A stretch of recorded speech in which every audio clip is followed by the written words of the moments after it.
Assalamualaikum warahmatullahi wabarakatuh. Pada kali ini kami akan mempresentasikan analisis pengaruh kapasitas baterai terhadap harga smartphone menggunakan regresi linear untuk memenuhi tugas ujian akhir semester mata kuliah data science. Baik, perkenalkan nama saya Muhammad Solidin Aziz, NIM 220401010027, serta rekan saya yang bernama Salman Aziz Farohi, NIM 220401010011 dari kelas IT 403.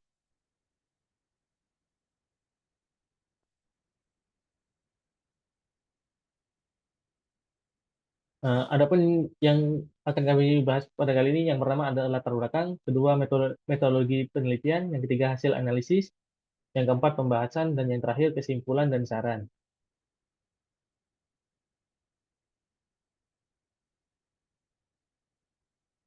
Baik, latar belakang. Salah satu fitur yang paling krusial bagi konsumen adalah kapasitas baterai yang menentukan daya tahan perangkat dengan meningkatkan pengguna aplikasi yang membutuhkan daya besar, seperti streaming video dan bermain game. Daya tahan baterai menjadi faktor penentu dalam kepuasan pengguna. Memahami seberapa besar pengaruh kapasitas baterai terhadap harga smartphone dapat memberikan wawasan berharga bagi produsen dan konsumen. Penelitian ini bertujuan untuk menganalisis pengaruh kapasitas, memungkinkan pengukuran dan interupsi hubungan antara kapasitas baterai sebagai variabel independen dan harga smartphone sebagai variabel dependen. Dengan menggunakan analisis regresi linear, penelitian ini akan mengevaluasi apakah kapasitas baterai memiliki pengaruh signifikan terhadap harga smartphone dan sejauh mana pengaruh tersebut dapat dijelaskan oleh model regresi.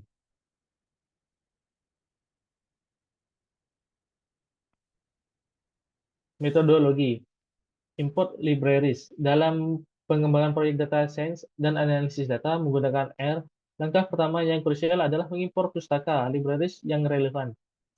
Libraries adalah kumpulan fungsi dan dataset yang telah dikembangkan untuk memperluas kemampuan dasar R. Mengimpor libraries dari RS Studio dilakukan dengan menggunakan fungsi library dan require.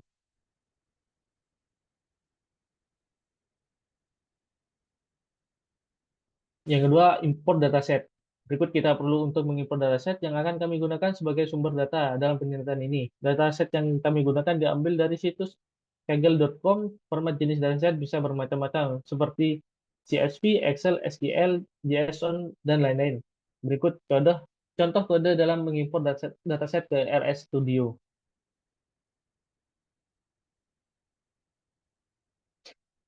Yang ketiga, eksplorasi data. Eksplorasi data adalah tahap awal dalam analisis data yang melibatkan pemeriksaan data secara menyeluruh untuk memahami karakteristik, pola, dan anomali yang mungkin ada dalam dataset.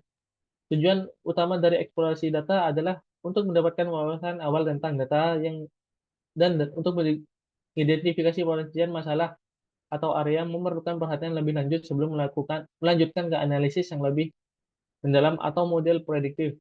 Berikut adalah langkah-langkah eksplorasi data. Yang pertama, persiapan lingkungan kerja. Yang kedua, memuat dataset. Yang ketiga, eksplorasi data. Yang keempat, visualisasi data. Yang kelima, pra-pemrosesan data. Yang keenam, membuat model regresi linear. Yang ketujuh, evaluasi model. Yang kedelapan, interpretasi hasil. Dan yang terakhir, validasi model.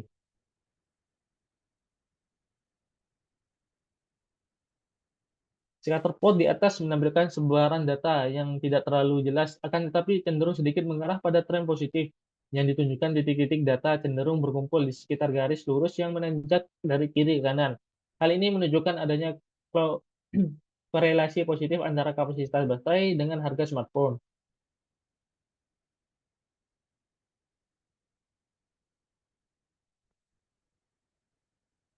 Persamaan regresi linearnya adalah Y sama dengan A plus BX sama dengan minus 14,35 ditambah 8,761 X. Berdasarkan model regresi di atas, dapat dihasilkan bahwa ketika kapasitas baterai adalah 0, harga smartphone diprediksi menjadi minus 14,35. Nilai ini secara praktis tidak masuk akal karena harga tidak mungkin negatif. Tetapi interest tetap penting dalam konteks model matematis. Setiap peningkatan minimum 2 unit dalam kapasitas baterai diperkirakan akan meningkatkan harga smartphone, sehingga hubungan antara kapasitas baterai dengan harga smartphone cenderung bersifat positif. Berarti jika kapasitas baterai meningkat, maka harga smartphone akan meningkat juga.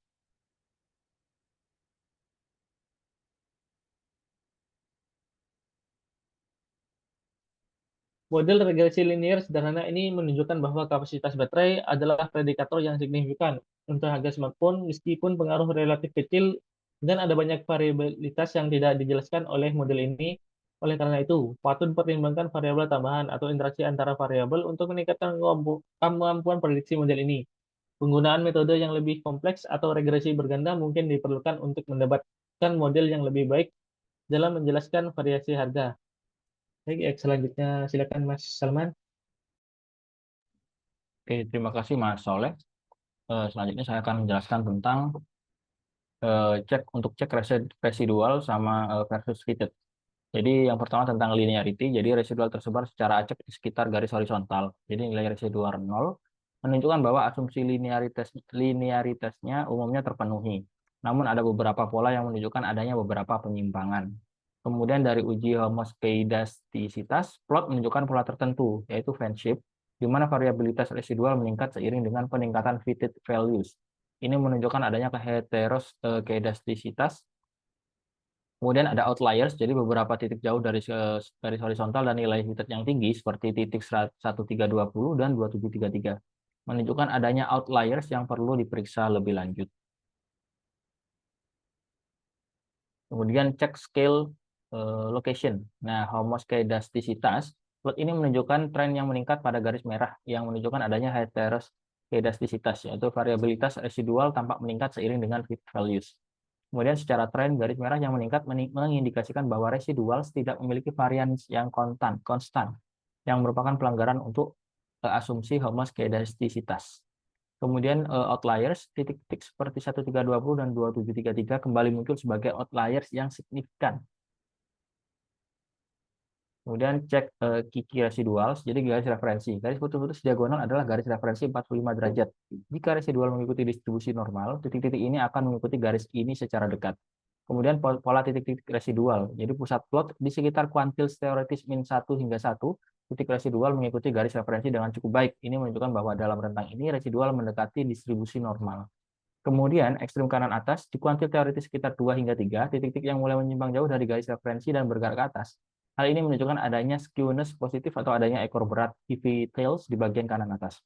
Kemudian ekstrem kiri bawah, di kuantil teoritis sekitar min 2 hingga min 3, titik-titik juga menunjukkan penyimpangan dari garis referensi dan bergerak ke bawah. Ini menunjukkan adanya skewness negatif dan ekor berat di bagian kiri bawah.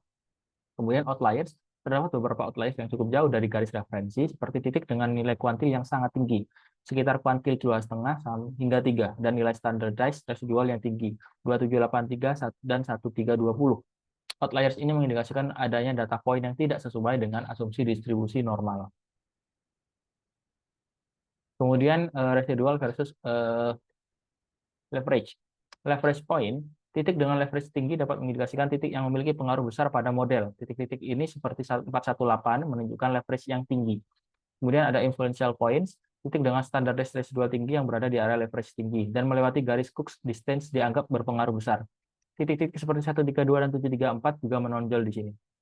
Kemudian pengaruh Cook distance, beberapa titik berada di atas garis Cook distance, menunjukkan bahwa mereka memiliki pengaruh besar terhadap model dan harus diperiksa lebih lanjut untuk memastikan validitas mereka. Kemudian cek normal Kiki plot, titik-titik pada plot Kiki. Jadi residual mengikuti distribusi normal karena titik-titik cenderung membentuk pola yang dekat dengan garis merah. Titik-titik akan mengikuti garis diagonal atau mendekati garis tersebut. Kemudian jika ada deviasi yang signifikan dari garis merah, ini bisa menunjukkan bahwa residual tidak terdistribusi dengan normal, yang dapat menjadi indikasi masalah dengan model. Misalnya model tidak sesuai atau ada outliers. Kemudian cek homoskedastisitas. Garis merah pada Y sama dengan 0 adalah garis referensi. Residual yang mendekati garis ini menunjukkan bahwa model melakukan prediksi yang baik pada titik-titik tersebut. Sedangkan residual yang jauh dari garis ini menunjukkan prediksi yang buruk. Jika residual tersebar secara acak di sekitar garis Y sama dengan 0, ini menunjukkan bahwa variansi residual relatif konstan dan model mungkin sudah sesuai. Kemudian berikutnya pembahasan. Berdasarkan hasil penelitian tersebut, didapat model yang digunakan adalah regresi linear sederhana dengan harga smartphone atau price sebagai variabel dependen dan kapasitas baterai sebagai variabel independen. Adalah yang menunjukkan bahwa model mungkin tidak sepenuhnya tepat untuk mendeskripsikan hubungan pada nilai yang sangat rendah. Namun, intercept tetap penting dalam konsep model matematis. Setiap peningkatan minimum 2 unit dalam kapasitas baterai diperkirakan akan meningkatkan harga smartphone sehingga hubungan antara kapasitas baterai dengan harga smartphone cenderung bersifat positif. R square sebesar 0,1242 menunjukkan bahwa sekitar 12,42% dari variabilitas harga dapat dijelaskan oleh kapasitas baterai. Nilai R square yang rendah menunjukkan bahwa daya baterai hanya menjelaskan sebagian kecil dari variabilitas harga smartphone, yang artinya banyak variabel lain yang mempengaruhi harga yang tidak dimasukkan dalam model. F statistik senilai 82,23 dengan p value itu kurang dari 2,2 pangkat min 16, menunjukkan bahwa model secara keseluruhan signifikan. Beberapa outlier signifikan ditemukan pada data yang dapat mempengaruhi hasil model secara drastis. Selain itu, terdapat bukti kuat adanya heteroskedastisitas, sehingga perlu dipertimbangkan transformasi variabel atau penggunaan model yang lebih kompleks seperti weighted least squares untuk mengatasi masalah ini. Keyplot menunjukkan bahwa residual tidak sepenuhnya mengikuti distribusi normal, terutama di ekor. Transformasi data atau penggunaan model robust regression dapat membantu memperbaiki asumsi ini. Oleh karena itu, untuk meningkatkan model, perlu dipertimbangkan untuk menambahkan lebih banyak variabel prediktor, melakukan transformasi pada variabel, atau menggunakan model yang lebih sesuai dengan karakteristik data. Kesimpulan dan saran, kesimpulannya itu pengaruh positifnya yaitu kapasitas baterai yang memiliki pengaruh positif terhadap harga smartphone. Kemudian variasi dan anomalinya perlu diperhatikan bahwa ada variasi yang signifikan dalam harga dan kapasitas baterai. Kemudian perlu model yang lebih komprehensif untuk mendapatkan gambaran yang lebih akurat tentang pengaruh kapasitas baterai terhadap harga. Sarannya, kita perlu mengintegrasikan analisis pengaruh kapasitas baterai terhadap harga dalam strategi bisnis dapat membantu untuk penetapan harga yang lebih akurat, pemantauan data yang lebih baik, dan pengoperasian strategi pemasaran. Dan seterusnya. Oke, demikian yang bisa saya jelaskan. Mohon maaf jika ada salah dan kurangnya. Kami berdua undur diri. Assalamualaikum warahmatullahi wabarakatuh.